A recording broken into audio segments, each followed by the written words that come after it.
When I first stepped into the dorm room, everything felt like it was made of unfamiliar shapes and unsaid rules. The walls were stark and clean, the scent of fresh paint still lingering, mixing with the remnants of late summer sweat and industrial floor cleaner. The window was cracked open slightly, letting in warm air that carried distant campus noise, laughter, footsteps, the roll of suitcases. The fan on the ceiling turned in slow, uneven circles, creaking lightly with every rotation, as if unsure of its own rhythm. I stood there with my suitcase by my side, absorbing the silence, trying to steady the quickness of my breath. I had told myself to stay open, to embrace this fresh start. But in that moment, with the room staring back at me blank and waiting, I felt more like a misplaced object than someone at the beginning of something new. There were 2 beds on opposite walls, twin-sized and simple, each with the same beige mattress and single white pillow. 2 desks sat under the windows, each with an empty chair pushed in neatly. The symmetry was almost clinical, like someone had taken great care to divide the space with mathematical precision. And yet one side already held signs of life. A backpack leaned against the base of the bed, half unzipped. A stack of folded clothes, plain and neatly arranged, rested on the desk. A pair of sneakers was tucked under the chair in a way that looked practiced. Someone had arrived before me and claimed their place with quiet certainty. That detail alone made the air shift around me. I moved toward the other side slowly, placing my suitcase at the foot of the empty bed. I took a moment to sit down, letting the mattress absorb my weight. It creaked slightly beneath me, a sound that felt too loud in the stillness. The quiet wasn't empty, though, it was heavy, expectant, like the room had seen too many beginnings and knew the rhythm of awkward introductions by heart. I looked around at the walls, at the corners of the room where dust hadn't yet been disturbed, at the shelves that waited for something personal to make them feel real. I hadn't brought much. A few books, some clothes, my laptop. It didn't take up space the way I hoped it might. I suddenly wished I had brought something more, something that would declare, without hesitation, that I belonged here. I stood again and began to unpack, slowly, without urgency. Every motion felt deliberate, like I was introducing myself to the space one item at a time. I folded my shirts and stacked them inside the closet, aligned my notebooks along the desk's edge, placed my toothbrush beside the sink in the shared bathroom down the hall. Each action chipped away at the strangeness, though only slightly. I didn't hear the door open, but I felt it when it did, the way the energy shifted, the air moved. When I turned around, he was there. He entered like someone who had already decided this was his space, his home.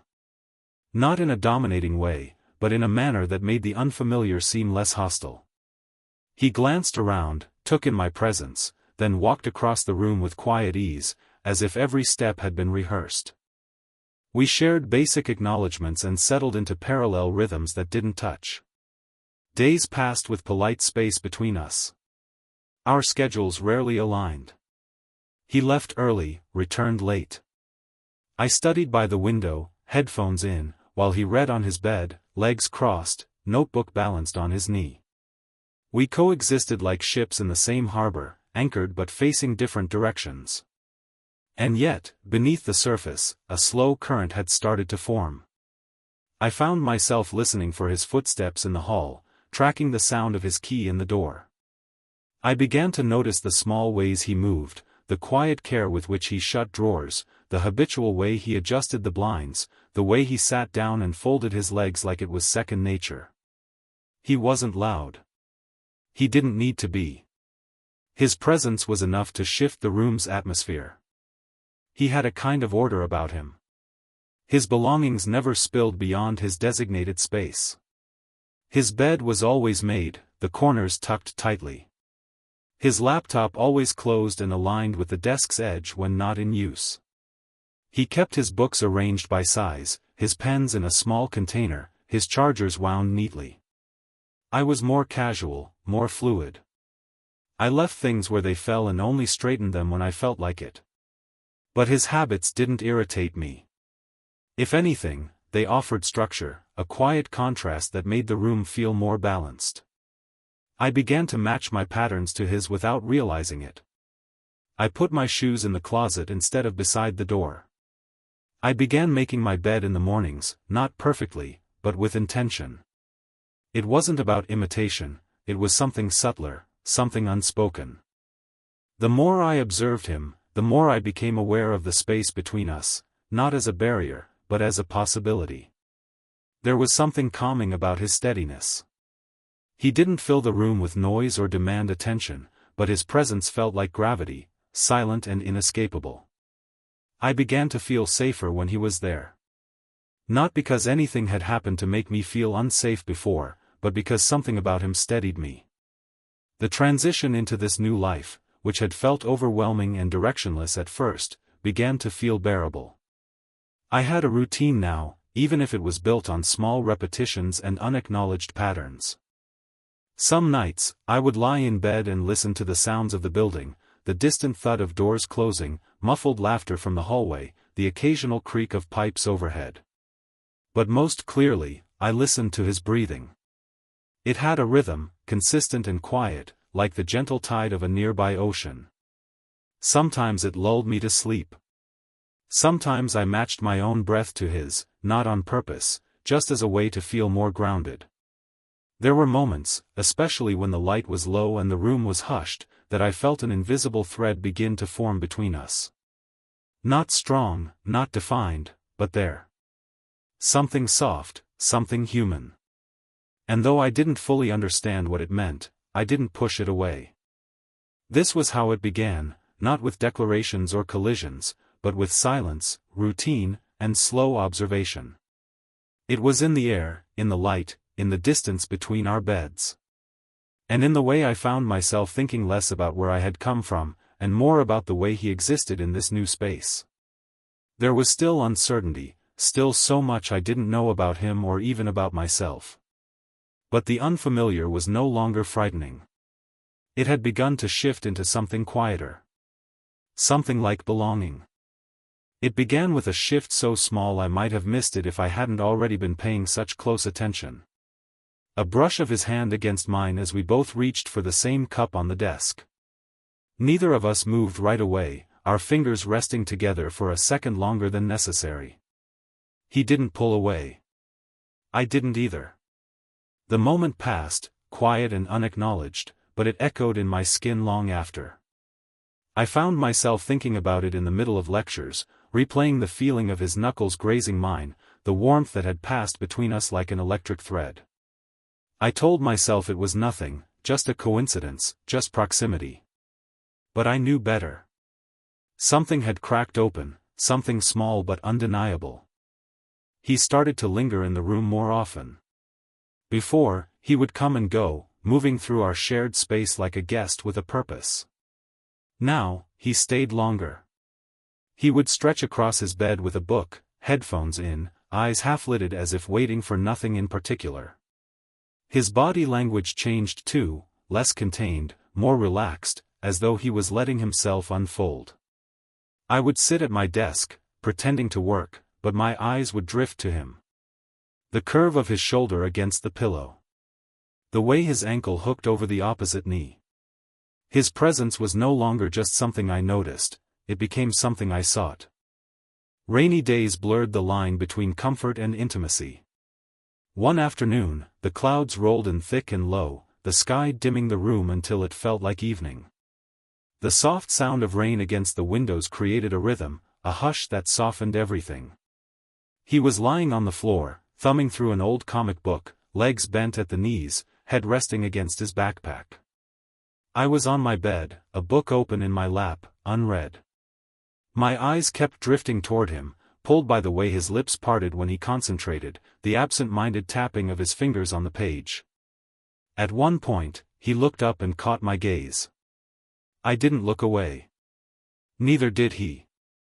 There was something suspended in the air then, something that stretched between us, thin and humming. I began to feel his attention in places it hadn't existed before. When I walked past him, there was a pause in his movement, like his body became briefly aware of mine. When I spoke, even if just to myself, he would glance up, not with curiosity but with something softer, more deliberate. It wasn't overt. He didn't flirt. There were no loaded comments, no teasing. But the way he looked at me began to change. His eyes would linger, and when I met his gaze, he didn't look away like he used to. He held it, steady and patient, as if offering something I hadn't yet named. Late at night, the room became a container for things we didn't say. The ambient light from our screens, the quiet hum of playlists shared across the room, the occasional exchange of glances over laptop lids, these moments became the language we used. One evening, I shifted positions in bed and accidentally nudged the edge of his blanket with my foot. He didn't move. His legs stayed close, our knees almost brushing. I didn't retreat. I let the contact linger, even if only through the layers of fabric. The heat was real. The awareness was mutual. There was a night that settled itself in my memory with a clarity that felt dangerous. We were watching something forgettable on my laptop, sitting side by side on my bed. The screen flickered in front of us, casting pale shadows on the walls. Our shoulders touched, just barely. I don't remember leaning closer, but eventually his head tilted and rested against mine. It was light, almost weightless, but it anchored me in a way I wasn't prepared for. My chest tightened, my breath grew shallow, but I didn't move. I didn't want to. His proximity felt natural, inevitable, like a question I hadn't realized I was ready to answer. We stayed like that until the episode ended. He straightened up wordlessly, stretched his arms, and moved back to his bed. Nothing was said. But everything was felt. After that, I couldn't go back to pretending. The awareness of him was constant. The way he stood behind me when I brushed my teeth, close enough that I could feel his breath shift the air near my ear. The way his hand occasionally rested on the back of my chair when he leaned to look at my screen. These weren't accidents. These were invitations. And I didn't know if I was ready to accept them, but I also couldn't bring myself to turn away. Something in me had already shifted. Something irreversible. I started dreaming about him. Not in any overt or romantic way, at first. Just scenes where we existed side by side, walking down quiet sidewalks, standing in line at the coffee shop, leaning against a wall while rain fell in sheets around us. But the dreams carried a weight, a feeling that stayed long after I woke. I began to crave his nearness in ways I didn't want to admit. I caught myself watching the curve of his mouth when he smiled, the stretch of his arms when he pulled his hoodie over his head, the line of his jaw when he yawned. These were not the observations of a friend. There was a specific moment, an image that burned itself into the back of my eyelids. He had just returned from the gym, shirt damp with sweat, hair messy and damp, a towel slung around his neck.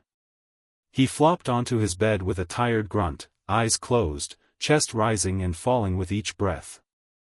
I watched from the corner of my eye, pretending to be focused on my notebook. But my attention was fixed. His skin glistened in the low light. His arm fell across his forehead, revealing the line of his collarbone, the smooth plane of his torso. And then his eyes opened. He looked at me. He didn't smile. He didn't speak. But he saw me. Really saw me. And I had to look away, heart racing, skin warm.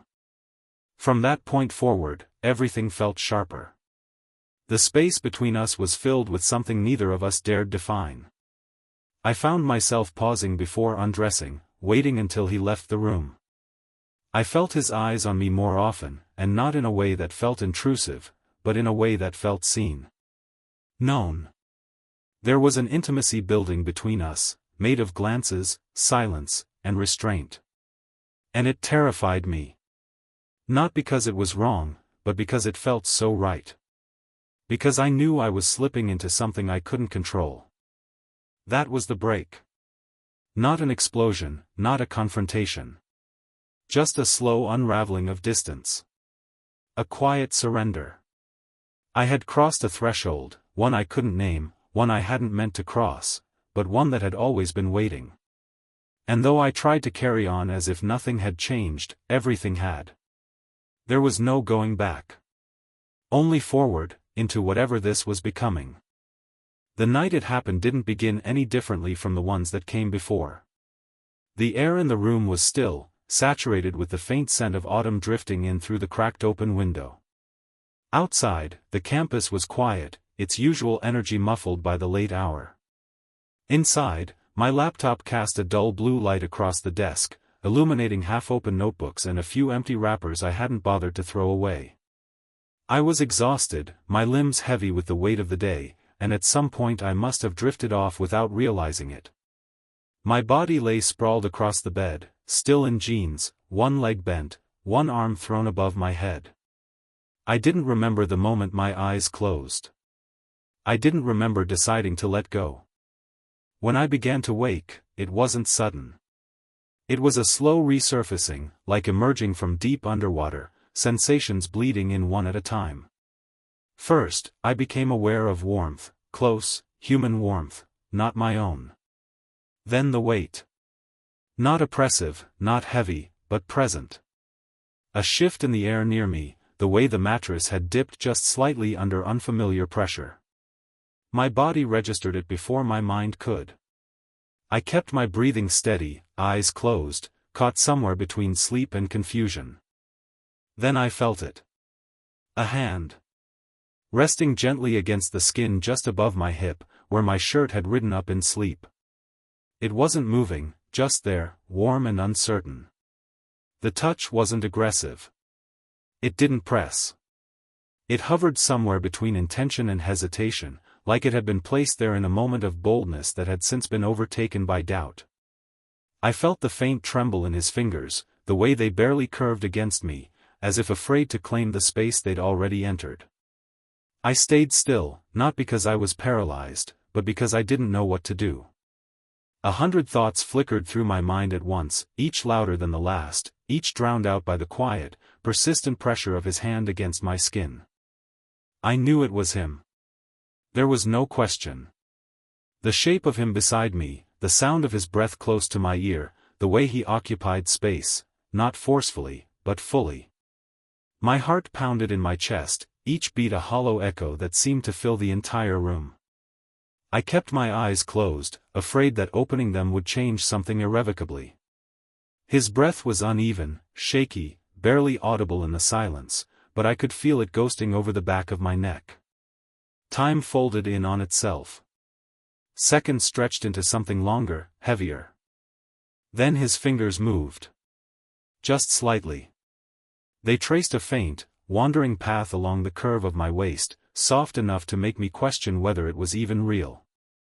The kind of touch that sought permission without asking for it, that lingered at the edge of action. My body responded before my thoughts did, skin tightening, pulse quickening, awareness blooming in places I didn't know were waiting. I didn't move. I didn't stop him. And that truth settled into me like a stone, sinking deep. He didn't speak. He didn't lean in further. He didn't do anything else. Just stayed there, suspended in that single gesture. I could feel how much it cost him to stay still, how much restraint lived in that trembling hand. I didn't understand what this moment was. I only knew that it carried weight. Not the weight of fear.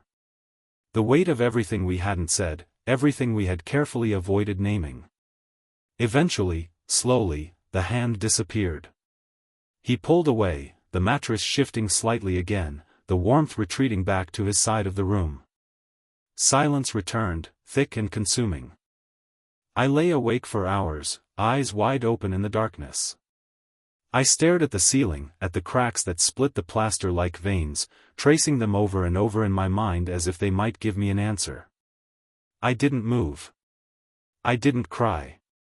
I didn't speak. I just replayed the feeling of his touch again and again, trying to decide what it meant that I had let it happen. Trying to understand what it meant that I hadn't wanted it to end. My body still felt the echo of him, the ghost of his palm against my skin, the tremble of breath that hadn't belonged to me. Morning came slowly, a dull gray light filling the room inch by inch. When I finally sat up, the world felt quieter than usual, like it had shifted a degree out of focus. He moved around the room as if nothing had happened. He smiled at me, made small sounds of routine, opening drawers, brushing his teeth, checking his phone. I watched him from the corner of my eye, searching for something in his movements, anything to tell me he remembered what he'd done. But he gave nothing away. His posture was easy. His eyes clear. His voice, when he mumbled something about the weather, was steady. And yet I knew. I knew he remembered. I knew it hadn't been a dream. The silence between us became something sharp and alive. We avoided each other's eyes. We passed objects back and forth without touching. The space between our beds grew larger even though neither of us moved them. The air was heavier, pulled tight with questions neither of us was ready to ask. I caught him watching me once, just briefly, when he thought I wasn't looking. His eyes held something different, less guarded, more searching. I didn't know what he saw in mine, but whatever it was made him look away quickly. I couldn't stop thinking. My mind looped through memories, not just of that night, but of all the small moments that had come before. The glances. The silence. The nearness. Had this been building the whole time? Had I ignored it, or had I simply not been ready to see it? Worse, was I complicit in it now? Was there a part of me that had wanted him to come close, to reach for me, to do exactly what he did? These thoughts wrapped around me like vines, pulling tighter with each passing hour. Shame, curiosity, fear, longing, they tangled together, impossible to separate. I found myself touching the spot on my waist where his hand had rested, as if seeking proof it had happened. As if I could press the memory deeper into my skin. At night, I kept the light on longer. I stayed awake, pretending to scroll through my phone, unwilling to let myself drift into that place between sleep and vulnerability again. I didn't know if he would come back. I didn't know if I wanted him to. That uncertainty was the most unbearable part. We never spoke of it. Not that day. Not the next. Not even in the silence that stretched longer than before. But the truth of it lived in the air, in the way we both moved more carefully, in the way our bodies pulled toward and away from each other like magnets unsure of their alignment. Something had changed. Something had been broken. Or maybe, something had finally been exposed. And now it was there, between us, waiting. Demanding to be seen. It didn't happen all at once. There was no dramatic shift, no sudden breaking point that announced itself as a beginning. Instead, it unfolded quietly, like dusk spilling into the room a few minutes earlier each day. After that night, after the silence and confusion that followed, we settled into a strange, cautious rhythm. The space between us no longer felt neutral. It held weight. It carried memory. His movements were still quiet, still careful, but now they felt layered with a new awareness, as if each step, each glance, each pause held an unspoken question. I answered it in silence. Not with words, not with actions at first, but with the absence of resistance. He didn't avoid me. He didn't act guilty. He returned to the same habits, reading on his bed, walking around barefoot, leaving soft music playing when the evenings grew long. But now, his presence came with something warmer, something unguarded. When we sat near each other, our arms would brush more often, and neither of us moved away. When he leaned over my shoulder to look at my screen, his breath would linger against my neck just a second longer than necessary. I noticed the way his fingers curled slightly when they were close to mine, not touching, but not far. I noticed everything. And instead of pulling back, I started to lean in. The first time he sat beside me on my bed after that night, it wasn't planned. I was half lying against the pillows, reading, and he dropped down beside me without a word. His shoulder nudged mine gently. I didn't shift. I didn't ask why. I just let him stay. We stayed like that for an hour, maybe more, both pretending to be focused on our own screens, even as our thighs touched and our legs adjusted around each other's. It wasn't a kiss. It wasn't an embrace. But it was something more than before. It was the beginning of saying yes without ever saying the word. Over the days that followed, the distance we once maintained became almost meaningless. He started brushing past me on purpose. When he reached across me, his arm would rest lightly on my back. When we watched something on his laptop, he would pull the blanket over both of us. I didn't flinch. I didn't freeze. I let the moments live. I found myself watching him more openly now. His neck, the way his hair curled slightly at the nape. His hands, always restless, always moving. The way his eyes softened when he looked at me and didn't pretend to look away. One evening, he came back from a run, cheeks flushed, shirt damp with sweat. He pulled it over his head in one motion and tossed it aside. I stood frozen, halfway through making tea, staring at the curve of his back, the sheen on his skin, the rise and fall of his breath. He turned, caught my gaze, and held it. The room fell silent. Neither of us said a word, but the air between us felt like it was on the verge of breaking. He walked past me and brushed my arm gently with his fingers. That night, I couldn't sleep. I lay in bed, listening for his breathing, feeling the phantom echo of his touch long after he'd turned out the light. We started spending more time close without any clear excuse. He'd lie on my bed while I worked. I'd sit on the floor while he played music from his phone. Sometimes he would stand behind me while I scrolled through my laptop, his hands resting lightly on the back of my chair, his thumb tracing absent circles near my shoulder blade. These weren't bold declarations. They were subtle offerings. Invitations. I accepted them all. Slowly, I began to return them. I began placing my hand near his during movies, close enough for our fingers to touch. I began leaning into him when we sat side by side. I began to linger when he stood near, my chest brushing his back if we passed in the tight space between our beds. I no longer tried to rationalize it. I no longer asked myself what it meant. I was living it. Feeling it. Becoming part of it. One night, the power flickered out for half an hour. The room was pitch black except for the soft light of our phones. I sat cross-legged on my bed, and he joined me, his knees brushing mine in the darkness. He placed his phone on the pillow beside us and let the silence settle between our bodies. I could hear his breathing, steady, close. I reached out without thinking and touched his wrist. Just a small, careful touch. He turned his hand so our palms could meet. We didn't speak. We just stayed like that, hands together, breath shared, wrapped in the quiet certainty that something had shifted again. After that, there was no going back. I stopped trying to name what was growing between us. It wasn't friendship anymore, at least not the kind we started with. But it wasn't a romance filled with grand gestures either. It was a slow unfolding, like something inevitable and patient. Every time he touched me, I leaned into it. Every time I caught his eye across the room, I let him see what I was feeling. I stopped pretending. I let myself feel. It wasn't about sex. It wasn't about adrenaline. It was about the way he made my breath catch when he walked into the room. The way my chest tightened when he laughed. The way silence became a language only we understood. At night, when our beds were only a few feet apart, I would lie still and wait. Sometimes he would shift in his sleep and murmur my name. Sometimes I would hear the soft sound of his sheets and imagine him turning to face me.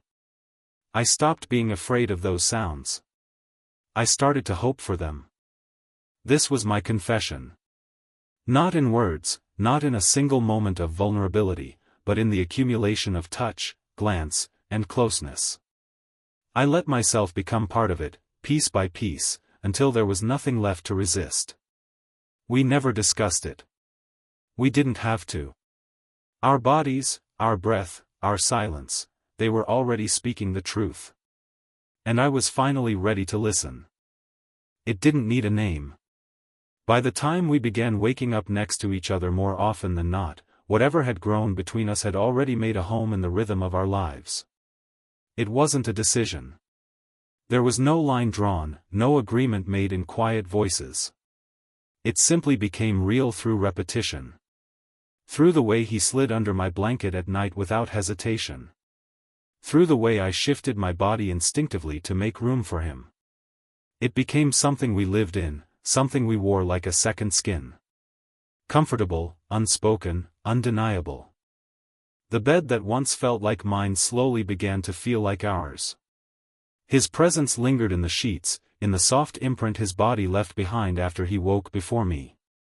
Sometimes he would be gone by the time I opened my eyes, but there would be signs, his shirt folded on my chair, his phone charging by the outlet near my pillow, a used mug beside my books.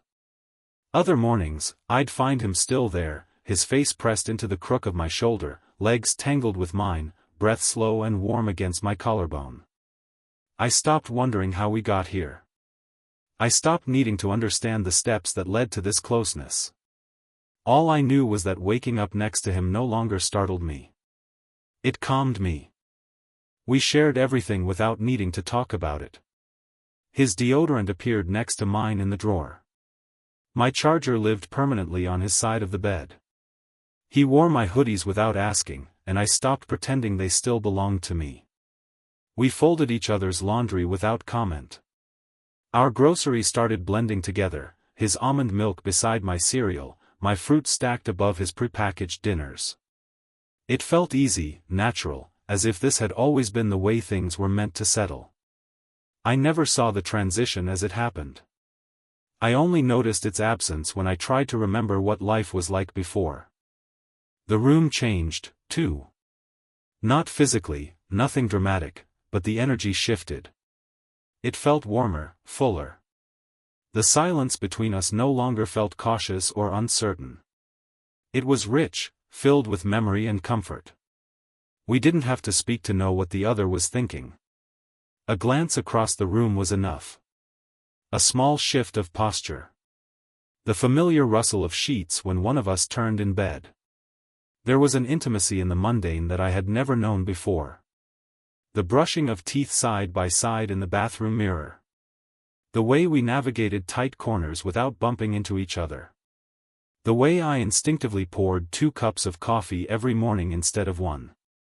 There were nights when we simply lay there in the dark, not touching, not needing to, just breathing in the same slow rhythm. His presence grounded me. His stillness became a place I could rest inside. Sometimes he would read with his back against the wall, and I would curl beside him, not reading, just existing. I memorized the sound of his voice when he mumbled to himself, the way his chest moved when he laughed under his breath. These were the pieces of him I collected quietly, holding them close, not needing to label them. He was no longer just someone I lived with. He was someone I belonged to, and who, in his own silent way, belonged to me. On weekends, we rarely made plans with others. We stayed in, let the hours blend. He would sit at the edge of my bed, pulling on socks, while I folded laundry on the floor. Sometimes he would cook eggs while I made toast. Sometimes we'd eat sitting on the floor, backs against the bed, legs stretched out, music playing low in the background. Our conversations weren't always deep or important. We talked about deadlines, music, how bad the cafeteria food was getting. But under all of it, there was something deeper, an ease, a quiet sense that we were building something even if we didn't name it out loud. At night, his gestures grew gentler. He would reach for me slowly, giving me time to respond, to move closer. His fingers would trace the curve of my spine, or the edge of my jaw, not with urgency but with familiarity. We didn't rush anything. We didn't push. There was no game, no chase. Just us, moving in sync, learning the shape of each other over and over again. We learned where the other liked to be touched, where to be still. I learned the way he curled in when he was tired, the way his fingers sought mine in sleep. He learned the way I breathed when I was falling asleep, how I needed to be pulled closer when I shifted restlessly. There were no questions about where we stood. No attempts to define what we were. What we had was too lived in to be dissected. It was in the way he handed me his water bottle without asking, the way I draped a blanket over his shoulders when he forgot to grab one. It was in the way he remembered how I took my coffee, in the way I knew exactly which side of the bed he would settle into before he moved. These were the truths we told each other daily, in action and presence. We didn't say us, but we lived it. Sometimes I would catch him watching me, not with intensity but with calm. His gaze held something gentle, something steady, like he was memorizing me the same way I memorized him. I never asked what he was thinking. I didn't need to. It was already written in the way he brushed his thumb across my hand when we passed in the narrow space between our beds. It was in the way his body turned toward mine in sleep. We didn't need to prove anything. It was already there. There was comfort in the routine, but also a quiet thrill in knowing how far we had come without ever announcing it. There was a time when we were strangers, then roommates, then something blurred and undefined. And now, without fanfare or definition, we had become a we. It lived in every touch, every look, every unspoken understanding. It was ours, soft, simple, and entirely real. It was never about the words. Whatever we had become had grown quietly, between moments, between gestures, in the shared air of a room that no longer felt divided. By now, even the silence between us had depth. We didn't speak about what we were, didn't name it or dissect it. We didn't need to. It was present in everything, woven into our routines, stitched into the smallest fragments of the day. The unspoken had become a language of its own, one we both knew fluently, one that carried more truth than any conversation could. There were mornings when I woke to find him already up, sitting at the edge of the bed, scrolling through his phone with the early light brushing across his skin. He never said anything. He would glance back at me with a soft look, one that never asked questions, only offered quiet presence. I would stretch, shift closer, sometimes wrap an arm around his waist. He would stay still, leaning into me almost imperceptibly, and that would be enough. That contact said everything. That warmth, that silence, that steady breath, it was our answer to every uncertainty. He no longer slept on his side of the room. His bed became a place for scattered laundry, extra pillows, things forgotten. At night, he came to mine as naturally as brushing his teeth, as easily as switching off the lights. He would slide beneath the blanket, sigh lightly, and settle in with a familiarity that never startled me. Some nights we lay tangled together, his arm thrown over my waist, my forehead resting against his neck. Other nights we stayed apart, backs just barely touching, our breath finding each other in the space between. It didn't matter how close we were. What mattered was that we were there. Together. Always together. Our days moved with that same quiet rhythm. I found pieces of him scattered across my life, his socks in my drawer, his cologne clinging to my hoodie, his playlist still open on my laptop. I stopped keeping track of what was his and what was mine. It all blurred. When I reached for something, half the time it belonged to him. When he used something of mine, he didn't ask. There was no need. We had stopped thinking in terms of division. Everything was shared now, space, time, silence, breath. In the afternoons, he'd sometimes lie across the floor, head resting on a pillow stolen from my bed, scrolling through something mindless. I'd be at the desk, pretending to work, but I always ended up watching him, his profile in the golden light, the way his fingers moved across the screen, the soft rise and fall of his chest as he sighed. These quiet observations became the center of my world. They weren't remarkable. But they were mine. They were him. And I clung to them like something sacred. Some evenings, he would press his forehead to mine without warning, just a soft, grounding touch. He wouldn't speak. I wouldn't ask why. I would close my eyes and let the silence hold us both. It wasn't romantic in the dramatic sense. It wasn't about passion or declarations. It was something steadier, something real. It was knowing that he chose to be close even when there was nothing to gain from it. It was the knowledge that, for all the mess in the world outside, we had found something simple and true. We stopped keeping track of time. There were no milestones, no anniversaries, no moments we marked as beginnings or turning points. But I remembered the feel of his hand brushing against mine during a movie, the first time he stayed in my bed until morning, the way his fingers had hesitated before resting on my waist that night when everything had changed. These were our moments. Private, unspoken, preserved in the quiet rhythm of our days. Sometimes we did nothing at all. We would sit together in silence, not touching, not even looking at each other, just breathing in the same room. And those moments felt just as full as the nights when we curled together, arms wrapped tight, the world outside forgotten. There was no pressure to perform, no need to impress. He didn't fill silence with chatter. I didn't ask for more than he gave. We existed in an unforced closeness that asked nothing but gave everything. I learned to read him through the way he moved. The way his hand lingered on my shoulder when he passed behind me. The way he tilted his head when he was tired. The way he looked at me longer when he was trying to say something without saying it. I responded in kind, with a touch to his knee when we sat close, with a shift toward him in bed when I felt his breath against my back, with the stillness that came only when I knew he was near. At night, he began pulling me closer in his sleep. It started with his hand finding mine, his fingers curling loosely around mine. Then it became an arm around my waist, a leg thrown over mine, his chest pressed lightly to my back. I never resisted. I welcomed it. I woke each time to the warmth of him, the familiarity, the quiet sense that I was exactly where I was supposed to be.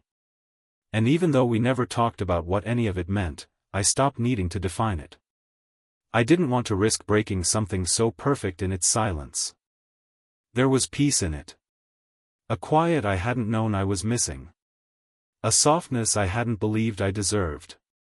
He gave me that not with words, not with promises, but with presence. With the way he stayed. With the way he never made me question whether he would return. We didn't exchange confessions. We didn't label each other. But in the way he looked at me when he thought I wasn't watching, I saw it. In the way I reached for him before I could think twice, I felt it. Whatever we had become, it was real. It lived not in what we said, but in what we shared. And maybe that's all I ever needed. Not a declaration. Not a definition. Just him. Just this. Just the quiet knowing that he was mine, and I was his, and that we didn't need the world to understand it. Because we did. Without words. Without question. Without end.